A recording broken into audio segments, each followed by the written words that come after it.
Hello everyone and welcome to something that we haven't quite named yet, but it's basically me and Phil, aka Spooky13.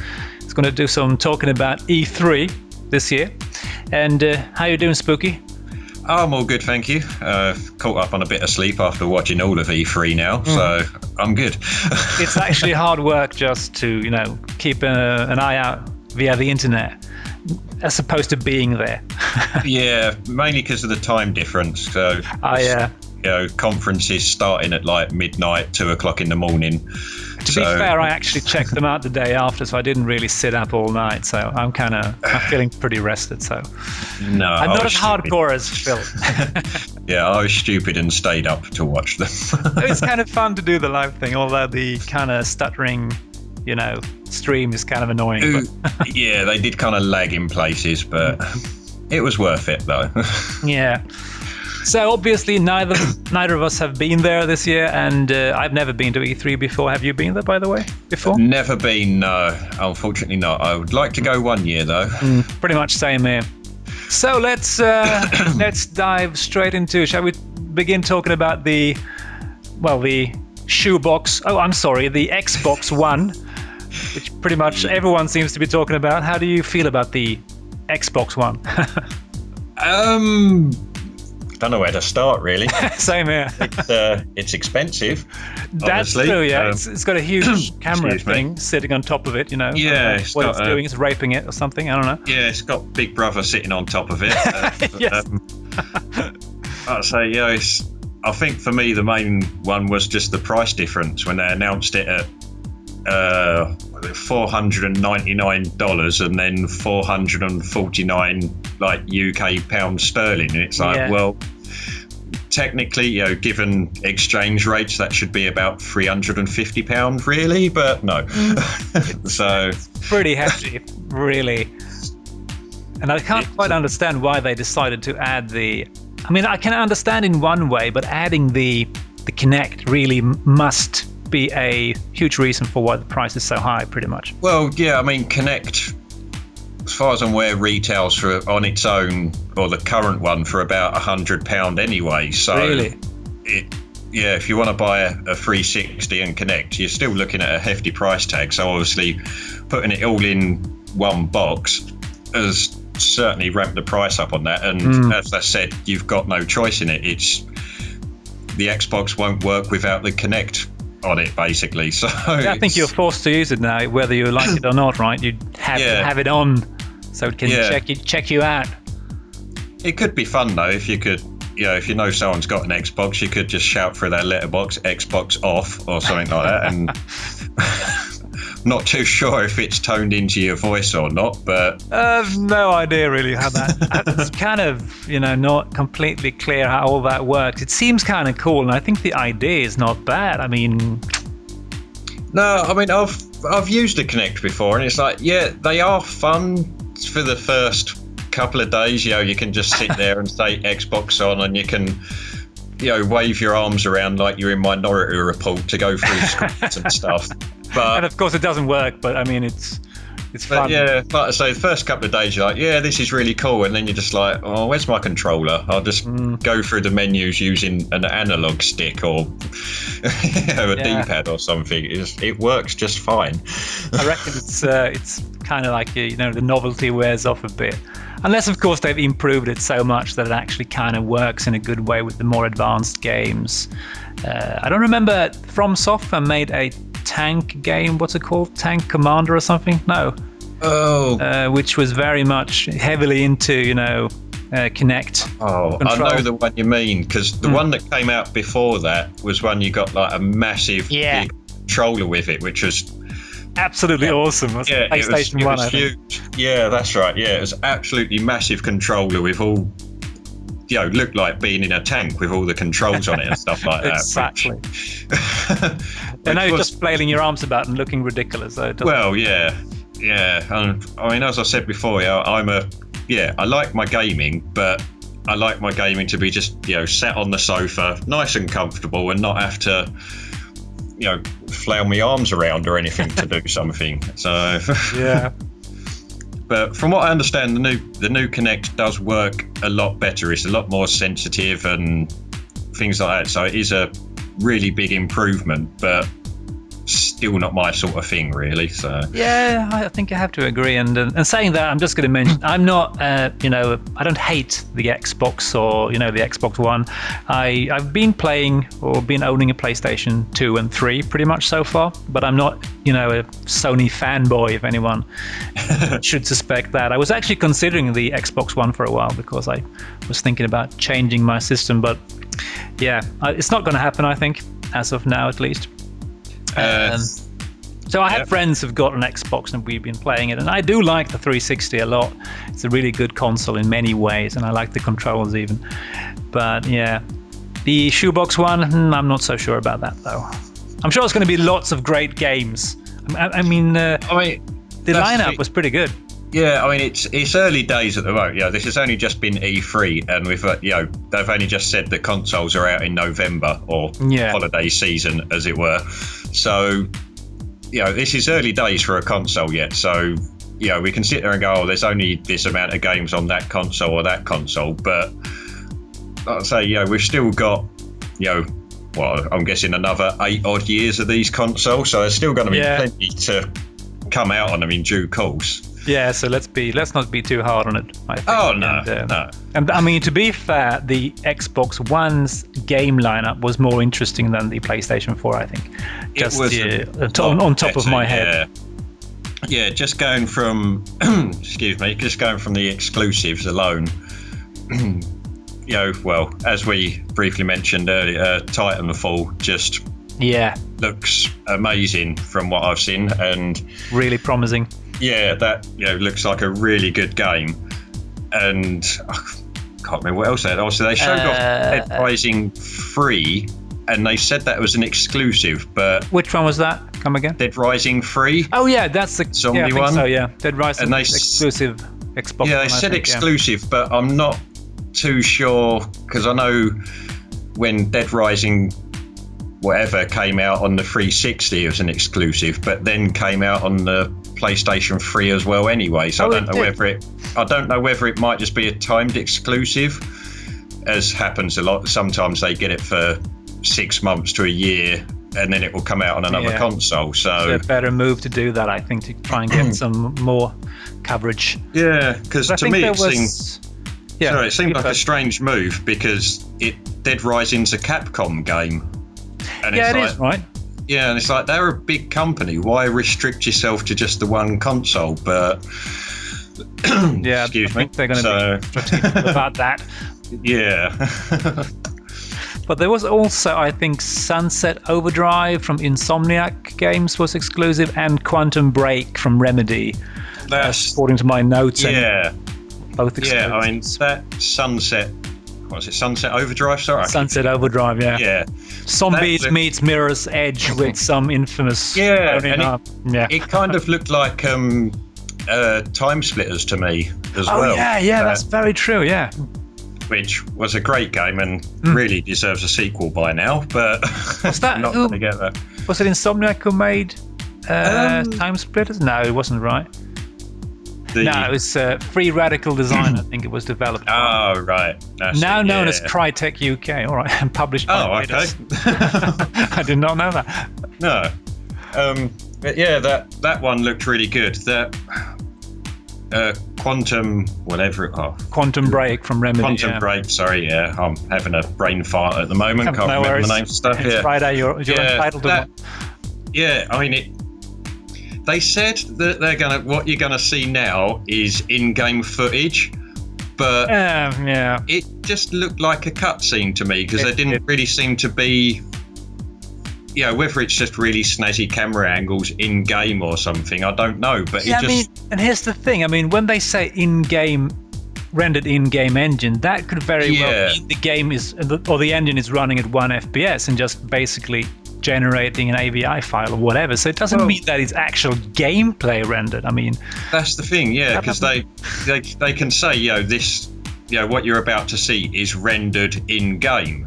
Yeah. And, well, right, it's rendered in game, but is that what the game's actually going to look like when I play it? Or, it's some of that technical jargon is just... Yeah, and people are like, all right, that's fine. No, it's not, because you can get pretty sneaky with that. Yeah, exactly. And I saw a lot of that on the most of the presentations. Oh, I'm like, what the hell? Is this in-game, or is it just live action sometimes? Because it starts to look so good that you kind of...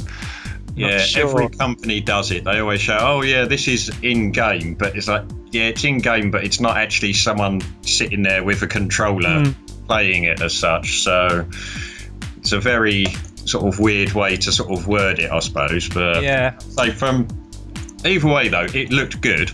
Definitely, What they did show, I like, says, from what I can remember, it was like, looked like an explosion had gone off and all the glass shattered out. Yeah, and obviously time had frozen, and it looked good where he sort of reached out to her and bits of glass were sort of would hit his arm and just sort of slowly sort of tumble away and stuff. It looked really impressive, but they just haven't really said much about the actual game. Yeah, is it a shooter? Is it a puzzle game with cutscenes, or is it a Tetris clone? Maybe, I don't know. Yeah, they've really not given much away on what the actual game itself is, other than it's.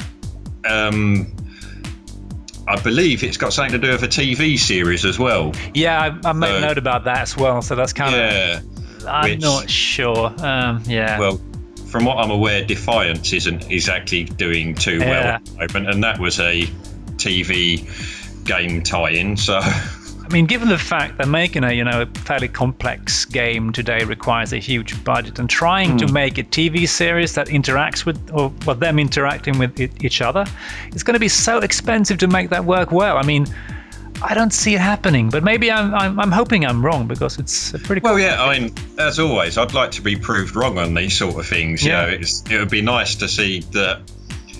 You could watch an episode of the TV series, and something you've done in game appears in the TV series as such, and vice versa, or things like that. It would be interesting to watch. But as I say, with this one, they just haven't released enough details yet for me to get that excited about it. Yeah. So it's currently just sort of sitting there thinking, well, it looks good, but I'll wait a little while till I get some more details on it.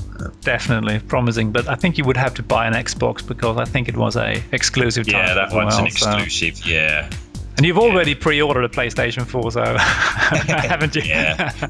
Yeah. We'll come on to that a bit later. Yeah, when we can talk more about that. But yes, I have. So how do you feel about the, which is, my main gripe, or one of my main gripes with the Xbox One, the fact that you cannot resell used games. I think that is just crazy. Destroying the used market, or the second-hand market. Yeah, I mean, the thing is, I can see it from both sides. I can see the developer's point of view, because they've spent fair enough. millions making a game. Obviously, someone buys the game, blah blah, they get their money, but they get nothing when a game is resold again. So I can see why they're doing it, but they, again, on this one, they haven't released enough details to explain how much you're going to have to pay if you. Yeah, it seems to be depending on the publisher as well. So it's not always the case that you can't resell the game. It seems to be up to the publisher. Yeah. But if it's EA and the big ones like Ubisoft, I'm reckoning they are going to force us to pay. Well, so that's the thing, as we know, sort of a little while ago, EA said they're getting rid of the online pass. And it was like, brilliant, well done, EA. Thanks, EA. And then a day later, Microsoft come out with their, I think it was a day later or something like that, with their conference, and they said their policy on used games. And it's like, well, that's why the online pass went, I'm guessing then. Yeah, so pretty much. It's like, EA, you had one day of looking really good and getting people's respect back again. Once in a lifetime, you're going to experience that. And then all of a sudden it's like, and given EA's presence on the Microsoft conference as well, it's like, well, clearly some handshakes have been made there somewhere along the line by the looks of it. And I think there's EA aren't the only publishers that have with the Microsoft. So yeah, obviously I won't just pick on EA. There are other companies as well, but EA seems to be the the ones that started it, I suppose, in a way, and have annoyed a fair few people. Yeah. I think Nintendo had a rather interesting reply to this, because they have apparently the lowest number of resold games. They just kind of said, why not just make better games? And that kind of makes sense, because I mean, if I buy a shitty game, I spend like £50 or whatever, 50 euros, and it stinks.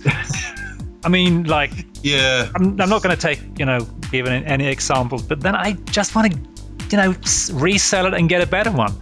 It makes sense. I mean, yeah, annoying. Yeah, sorry, I did see that. It did make me laugh. I just said, yeah, just make better games, and it's like, well, or at least less shitty ones. They don't have to be brilliant, but add some, replayability. And I mean, the sheer amount of bugs and glitches you have on release day today kind of puts you off as well. You have to wait for a couple of weeks to get the damn thing patched.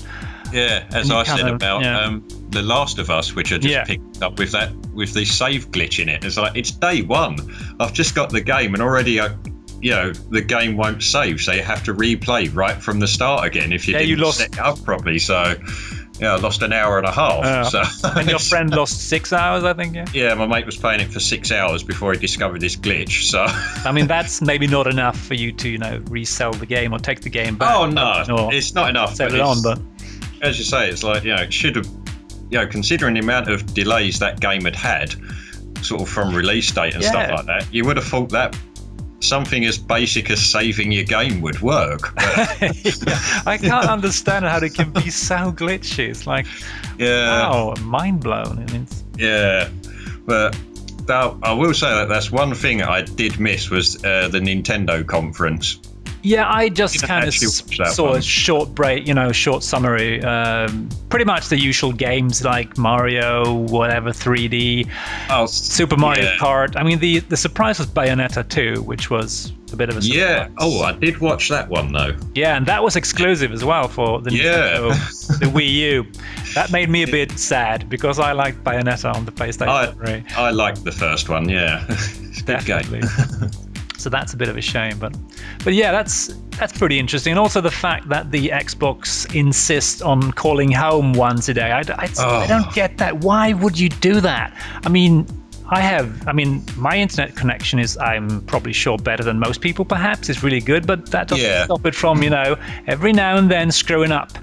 Especially if my router is involved somehow, because that tends to just kind of die on me for no apparent reason. So it's yeah, no, I totally agree with that. I mean, my internet, again, I've got good internet. I'm on fiber optic broadband or whatever. Same. Works absolutely fine. But yeah, you do occasionally get those times where it just doesn't want to work for some reason. And as you say, I mean, I know people in America that they've got internet, but sometimes it can go down for a couple of days to a week at a time. And it's like, well, so if I buy an Xbox One and I buy a game or whatever, I won't be able to play it if that's the strict policy they're going for, where it has to check in once a day. It's like, well, some of them people are just out of luck, really. Yeah, pretty much.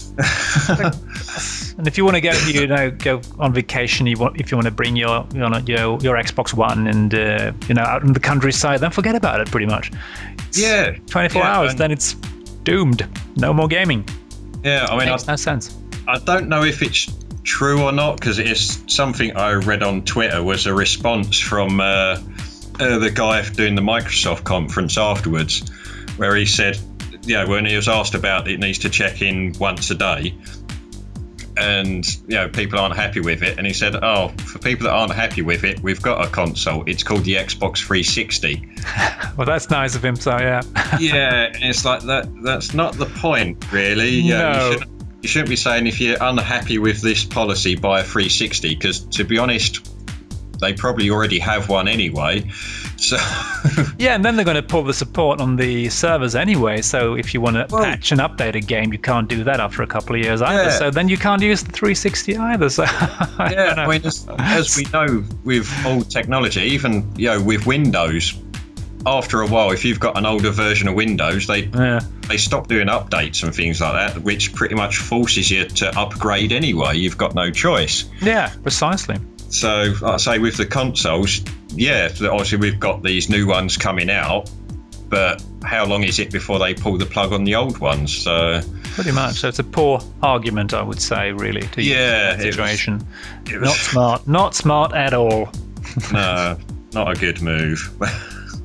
And by the way, about the not being able to resell your used games, I actually read something about EA's actually looking into this too, and I think the formulation was to make it into a positive customer experience or something like that. And that was kind of interesting because it seems like they've been kind of realizing this is not a good idea, but we're going to have to try and make it look like we are trying to fix this. I'm sure they're not going to do it. I'm just going to keep doing what they're doing. So we're not listening to you, or rather we are listening to you, but we don't care what you're saying because we're going to do it our way. But they seem to be kind of concerned about this, so it's kind of interesting. It brings us back to the original point of Nintendo then, just make better games. Precisely, exactly. I mean, I'll admit, if I buy a crappy game, I do trade it in, but I do trade in good games as well, mainly because there's a new one coming out and it's like, I've played that enough now, I'll trade it in. It's like I tend to pick them up again later on as well. It's like I've played it already, completed it, trade it in for the next new thing. So it's what a lot of people do, because as you know, games are fairly expensive, I suppose, these days. Especially the AAA titles, definitely. Yeah, so you are paying a bit of money for them. So if you can get some money to help you get your new game, then and how about lower the bloody prices? I mean, come on, you're like, all right, fair enough, you got to have, a AAA title is going to be expensive, but I mean, everyone went, oh, it's all downloadable games, it's great, it's going to mean that we're going to lower the price. No one is lowering the prices. They are almost all the time actually more expensive in the PlayStation Network store, on the Xbox Live store, or whatever the hell it's called, than they are, retail, which I find to be extremely interesting. Like, it's still $50 buying this game online, and you can buy it for $25. Exactly. Retail. Like, doesn't make any sense either. So maybe lower the prices could help a bit as well. I mean, that is one of the main problems. Is like, say, they're all on about sort of having access to an instant game collection, I think, is the kind of the way they put it, so that you can have all these games on your system or on the cloud or whatever, and you can get them straight away, start playing them. It's like I say, fair enough, good idea, but why would I do that if I can save myself £20, dollars, euro, whatever, go to the shop and buy a copy on a disc? Yeah, and you get to keep it, even if the PlayStation Network will go down, or your hard drive will crash, or whatever. Yeah, you've still got the game, and you can lend it to a friend as well. Yeah, I forgot about that. I haven't got any friends, so don't worry. It's like I say, that was another one. It's like I've been looking into it, but I still can't grasp it. Where they said you can lend a game to a friend, but they can play it, but then they can only play it not play it once, but you can only lend it to them once, and you can only lend it to one person or something like that. And I can't remember, or if you could play it for an hour on a different account, and then it wouldn't work anymore. I don't remember if that was the same thing. Yeah, because you could go around your friend's house and log into your Xbox or your Xbox account, a different console, but you can only use it for a certain amount of time, and then you have to log back in on your one again.